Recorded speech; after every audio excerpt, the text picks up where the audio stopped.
Hey guys, it's Marc from Jazz Guitar Lessons. Welcome to my neighborhood. This is a little walk with the birds, and maybe we're going to have some rain. And there's three main obstacles I wanted to talk about as I work with you guys to try to expand your jazz guitar skills and think of ways that are, beyond learning a bunch of scales and learning a bunch of tunes and being told you can't play until you transcribe 10 West Montgomery solos. I want to expose three main things.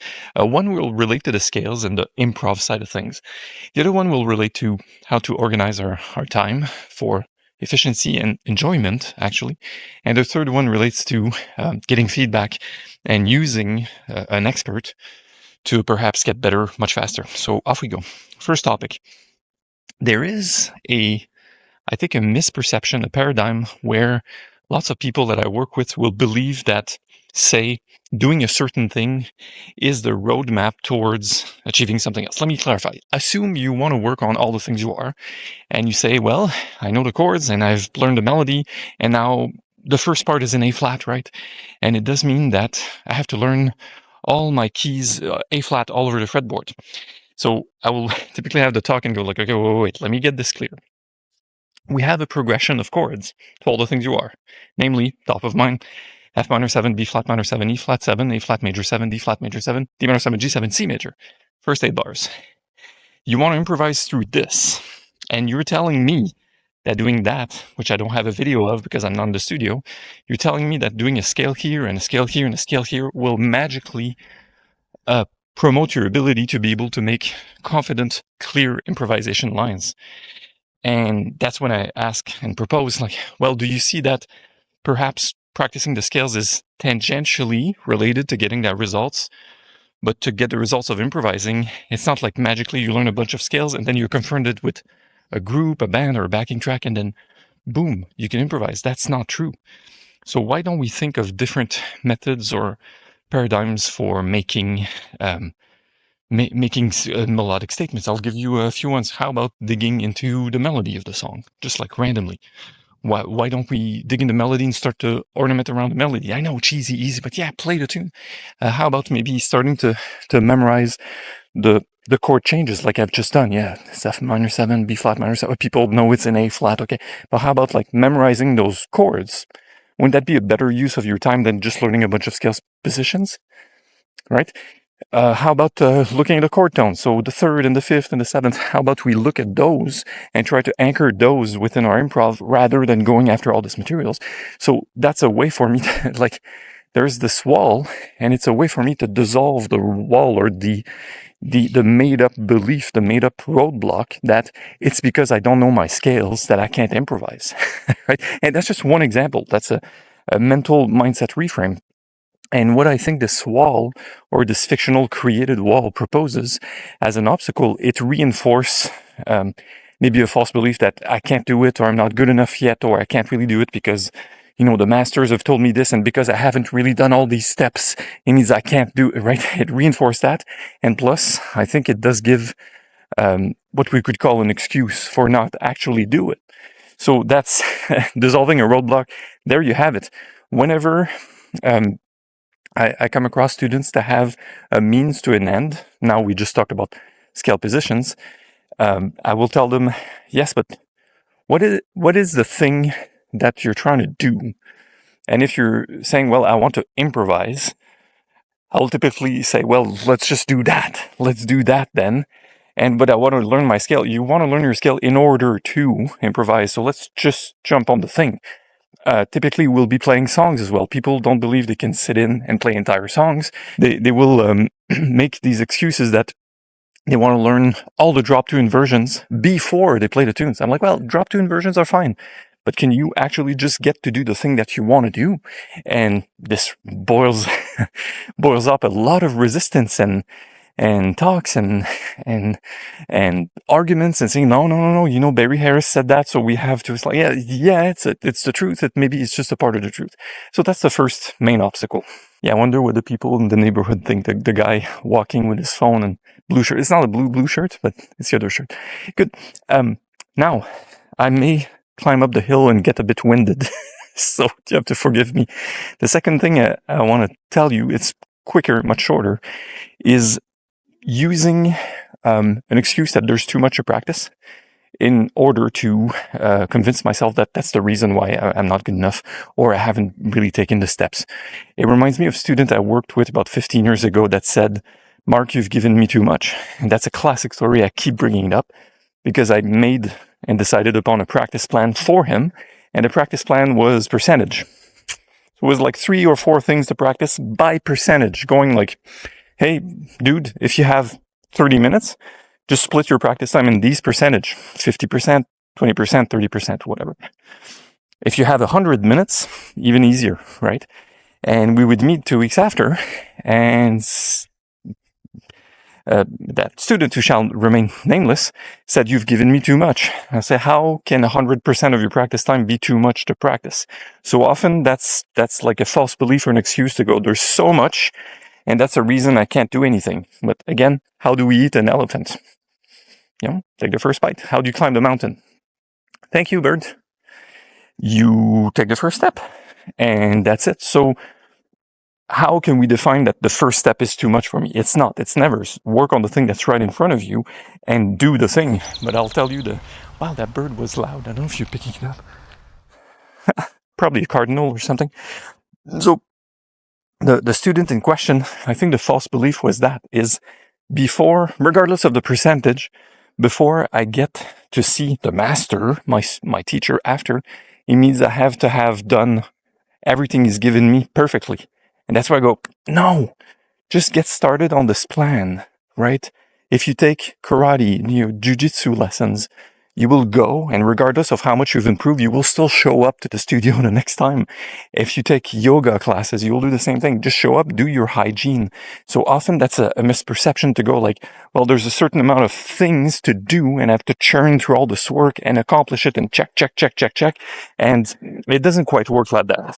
So the false belief is to having achieved something, but we have to think of the skills ingredients. It's not like, oh, you've done your skills, you're one and done, it's finished forever. That's just not going to work, right? So it's an idea to keep the ball rolling. And that will segue into my third topic. Keep the ball rolling with these materials, and just go and see the input or go to the next lesson regardless, because you don't have to have everything finished and perfect before you get input or before you get feedback. And the point is just to show up, to take the first step or the second or the third or the fourth, and to keep using this as to not still fuel that false belief, that sort of mindset going like, I can't do it, and now I have the perfect excuses because there's so much and I haven't done it all, and therefore it explains why I still suck or I can't do the thing.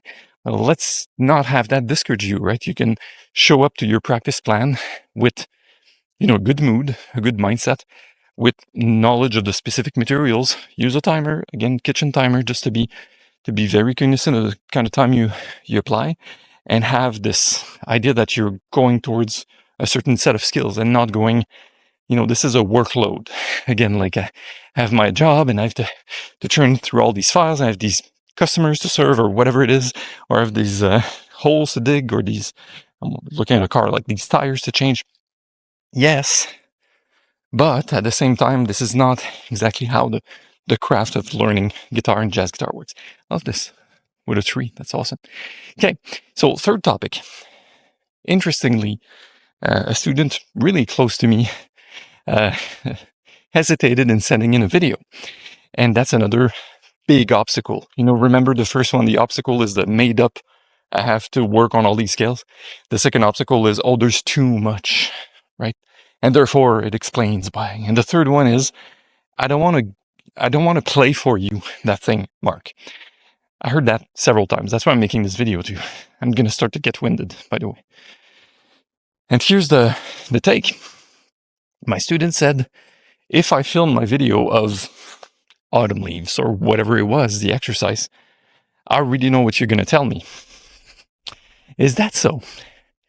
You have a crystal ball, so you know what I'm going to tell you. I'm an expert, and of course you're paying me to look at your stuff and to give you lessons and to give you a plan and to give you feedback on your videos. And I've spent the past 15 years being really passionate about helping thousands of people do that. And now you're filming autumn leaves, you're watching it on your phone and saying, I don't want to send this to Marc because I, the student, already know what he's going to propose. Cool. Where where are you gathering that information from? And what is that? Like, what is that thing I'm going to say? And the answer was simple. You're going to tell me to play it faster. You're going to tell me to play it better. And here's another facepalm moment. The same as, no, you don't have to learn your 12 scales, 12 positions before you improvise. The same thing as, no, it's not because there is too much of practice that you're not making progress, you're not focused. And thirdly, no, it's not true that this is the feedback. That's what people see when they're practicing and trying to learn something, and they assume that they are winded. They assume they already know what the next steps are. But again, it's like, well, you haven't really traveled this road, so how could you know? And that's another facepalm, because it's what's right in front of you, which is, oh, it's not as good as I thought it would be, and it's not as fast as I thought it would be, so therefore these two things are in my way, and it's a made-up obstacle. Again, this is the video about the obstacles. And I say, well, you don't know what you don't know, right? You don't know the things that you cannot see and cannot hear. And hopefully through the feedback, my job, our job, in the Accelerator program, link in description, is of course to have you hear these things that you don't quite hear yet. So it's more about a change of perspective on what you're doing rather than telling you if it's good or bad. And by giving feedback to, I think I looked at the school community, we have like 2,200 videos for which I've given feedback on. How many times do you think I heard Autumn Leaves played wrong? You know, how many times do you think I wrote Jimmy Bruno style, played better, played faster? Never. I've never done that. So we can point out, hey, this is what you were trying to achieve. This was the goal of your video. Reality check. Let's just look at this.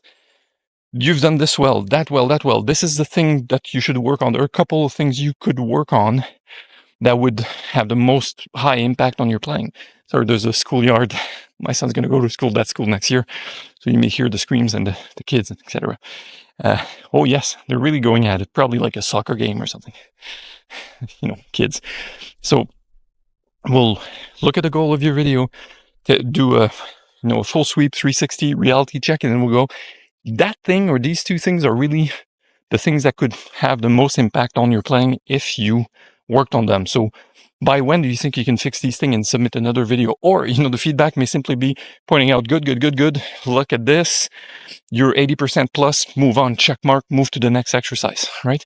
But this is completely custom. Oh, I just felt a raindrop.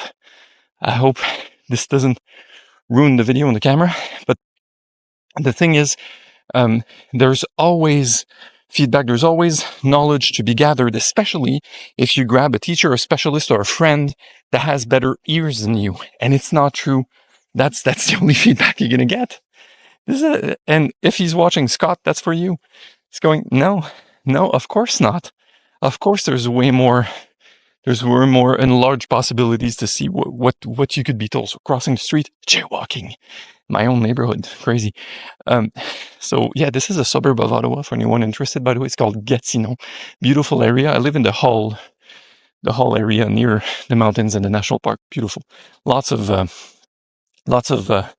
one-story houses, not condos. What's the word? Bungalows. Lots of bungalows. Lots of retired and semi-retired people. Amazing. Like most of the clients I work with on the website, actually.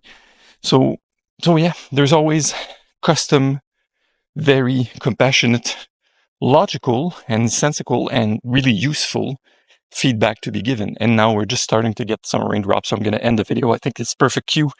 This is my cue from nature to go, Marc, you got to shut up and get back in the studio and teach and film actual YouTube videos where you actually use a studio setting. So enjoy. I hope this makes sense.